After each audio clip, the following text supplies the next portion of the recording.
les marchés financiers avec IG Markets, CFD Trading. Bonjour, c'est Gilles du site boursicoté.com. Voici l'analyse technique des principales paires de devises du marché Forex ainsi que l'analyse de l'or et du pétrole pour les matières premières.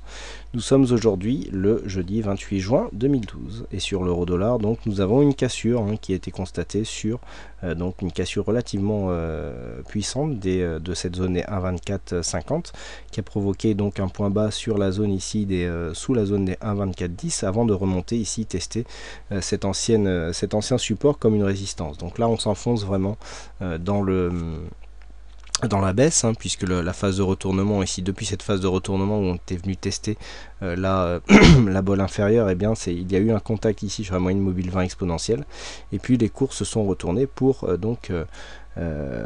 confirmer cette dynamique baissière qui était en train de se mettre en route sur cette phase de cotation.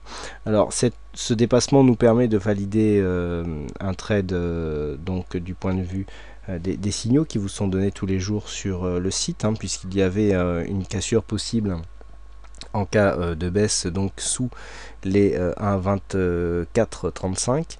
Donc les cours sont bien descendus sous 1,2435, donc la cassure a eu lieu avec un point bas à 1,2407 pour un financement à 1,2410. Et bien le premier objectif a été atteint, mais le rebond technique ici qui a dépassé un petit peu le support, a provoqué le stop de cette position, puisque avec un point haut à 1,2462, pour un stop à 1,2460, nous avons été sortis de la position sur ce mouvement. Donc c'est vrai que les stops sont relativement proches sur cette approche en breakout qu'on fait en ce moment, du fait que les tendances sont peu affirmées. On le voit bien ici sur l'euro-dollar, puisqu'on teste souvent ici cette phase de support, donc les signaux sont un peu moins performants, mais bon, là avec un trade neutre on aura tenté sa chance sans pour autant prendre trop de risques.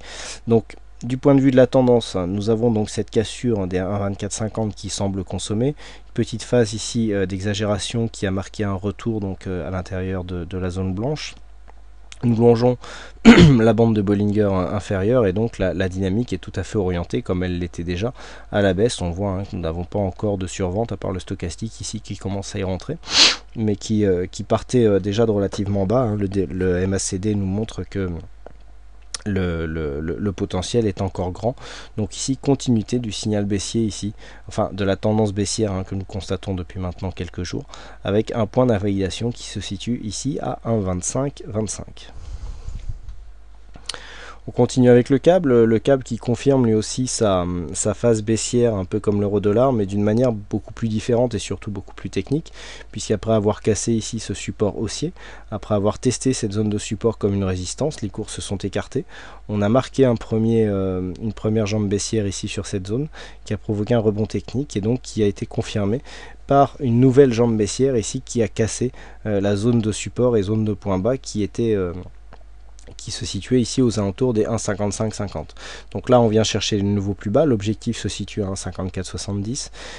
Les cours pour l'instant la baisse est assez dynamique, on a des indicateurs qui ne sont pas encore tous en zone de survente, donc on peut très bien continuer ici cette phase de baisse pour revenir chercher ce support qui était significatif sur cette zone, on le voit bien ici, et donc c'est l'objectif qui se situe maintenant sous le câble, puisque nous avons là cette cible à 1,5473, je rectifie donc au lieu de 70, et donc on voit ici cette phase qui est en train de prendre de la dynamique, donc avec une invalidation en cas de cassure de ce plus haut intermédiaire, à savoir les 1,5626. On continue avec le dollar-yen. Le dollar-yen donc qui vient continuer à osciller ici, qui tente de redépasser ici sa résistance majeure. Donc vous voyez que les cours sont redescendus ici sur une zone de point bas qui avait été marquée mardi. Donc nous résistons toujours sur cette zone. La zone ici est 79,70, a légèrement été décalée puisqu'on a réussi à l'attaquer un petit peu, mais vous voyez que suite à ce contact ici sur cette bande de Bollinger inférieure, on est revenu chercher la moyenne mobile 20 exponentielle, et puis on est en train de confirmer ici la phase baissière par un peut-être un nouveau plus bas, puisque là pour l'instant nous sommes sur la même zone. Donc si les cours continuent à descendre et que l'on atteint par exemple ici la zone des 79,14 avec un premier objectif ici qui se situe à 78,95, on sent bien que la tendance sera clairement orientée à la baisse, et donc eh bien, le retournement ici avec contact sur la boîte inférieure, retour sur la moyenne mobile et donc confirmation ici. Donc pour ceux qui ont joué ce signal, je sais que vous êtes nombreux à utiliser le setup de trading en tendance pour votre trading personnel, et c'est tant que les résultats sont bons, je vous invite à continuer. Donc pour ceux qui ont pris ici le short sur cette zone ici de moyenne mobile 20 et qui arrive sur un précédent point bas, bon là ça tombe bien puisque nous avons une bande de Bollinger qui est revenue au contact donc des cours. Et bien il faut financer sa position, à savoir sortir un petit pourcentage de sa position. En gros, bon, alors petit peut-être pas toujours, mais là 50% semble indiquer, ce qui vous permet, si vous êtes entré par exemple sur cette résistance ici des 79,70, et bien avec un objectif qui se situe à 79,28, et bien vous vous dégagez 42 pips de plus-value que vous pouvez reporter donc sur votre PERU. Donc si vous avez pris à 79,70, et bien ça vous fait un stop à 80,12 environ, donc au-dessus de cette résistance là. Donc là pour l'instant la dynamique est bien orientée, on voit que les indicateurs suivent. Donc a priori on devrait rallier la zone des 79 assez prochainement.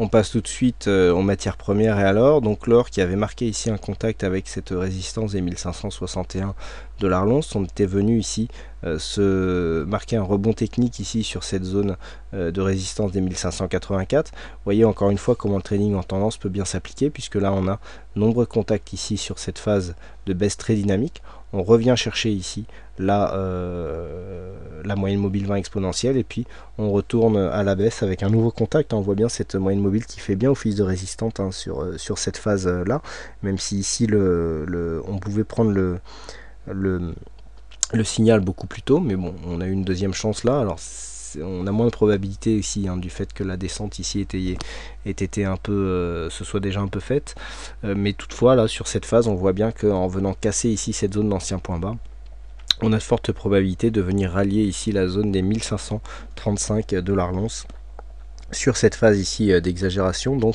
l'or qui est toujours sur un mouvement baissier qui dure maintenant depuis le 19 juin dernier. Vous voyez, on était venu chercher la bolle ici, on avait commencé à marquer une dynamique, on était revenu sur la moyenne mobile 20 et puis on avait accéléré. Donc la phase d'oscillation, petit rebond technique, et puis avec cette cassure, eh bien, on confirme le mouvement de fond qui reste bien orienté à la baisse.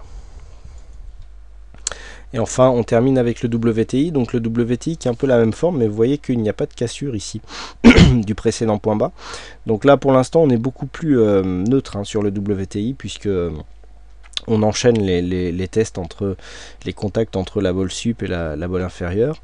Donc on est dans une formation en range avec une zone de point haut ici qui se situe aux alentours des 80,90, une zone de point bas intermédiaire à 78 ici, avec des tests possibles ici sur 77,55, mais des cours qui semblent pour l'instant évoluer sans réelle tendance, puisque même si la tendance est légèrement positive, on n'a pas assez de dynamique pour clairement orienter son trading dans le sens de cette tendance.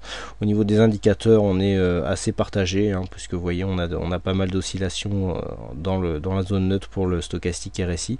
Le MACD est assez hésitant, donc là il n'y a pas de réelle tendance sur le WTI. Alors attention, par contre une cassure ici des 77,55 pardon, pourrait nous donner une cassure intéressante pour jouer la continuité de la baisse sur cette paire sur cette matière première, puisqu'on le voit, on a des phases de baisse qui alternent avec des phases de range ici. On est reparti à la baisse ici, et donc si nous avions une cassure ici sur les 77,55, eh bien on serait reparti pour une nouvelle phase de baisse qui pourrait nous faire perdre 2 ou 3 points selon la dynamique sur le WTI. Voilà ce que l'on peut dire donc sur ces analyses techniques Forex et matières premières. Il ne me reste plus qu'à vous souhaiter à toutes et à tous une bonne soirée, bonne chance dans votre aide, et je vous donne rendez-vous dès demain pour de prochaines analyses techniques en vidéo. Bonsoir à tous. Les marchés financiers avec IJ Markets, CFD Trading.